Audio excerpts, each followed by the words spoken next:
চাইছিলাম বলতে এখন তো ধরো ঘরের এই অবস্থা, কারো বাড়িতে গেলে ভাববে কি টাকা চাইতে এসছে, আমি কারো বাড়ি যাই না। দেখে খুব মায়া লাগে। কি করবি তোর স্বামীর শরীর খারাপ, কি করে সংসার চালা? সংসার বলতে ইউ দেয়, তারপরে অনেকে যারা ভালোবাসে সবারই বাড়ি ওই জন্য যাই না এখন।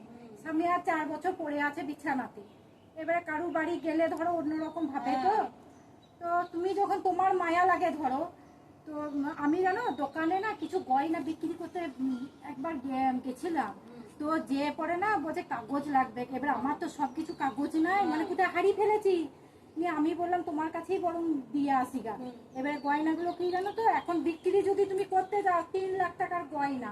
এই দেখো নিয়ে এসেছি, কত কষ্ট করে জানো, মানুষ 2 টাকা দেবে না, আবার কি হবে 2 টাকা দেবে না। এবার আমি বললাম কি একজনকার গুটের দরকার, উনুন ধরাতে পাই না, দিয়ে আমি নিয়ে এলাম। এই দেখো, দেখো না কত গয়না, হ্যাঁ এরকম, এটা বিয়ের হার, এটা আমার, এই দেখো।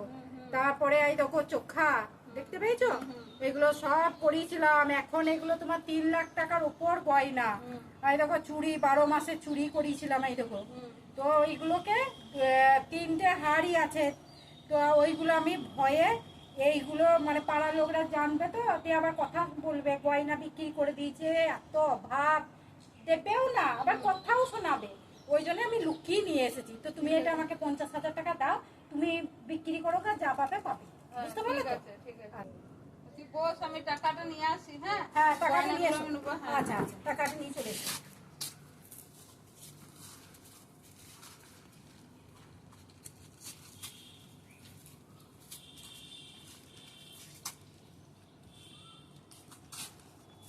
টাকা দিলাম, দেখি টাকাটা দেখে নি। এখানে আছে টাকাটা। আচ্ছা আচ্ছা, সে যা তোমাকে দাম বলেছিস তাই দিদি। হ্যাঁ ঠিকই আছে। আচ্ছা, গয়নাগুলো নাও, কি করবো এখন, অভাবে আমার এখন দিতে হলো। ঠিক আছে, আমি আসছি তাহলে।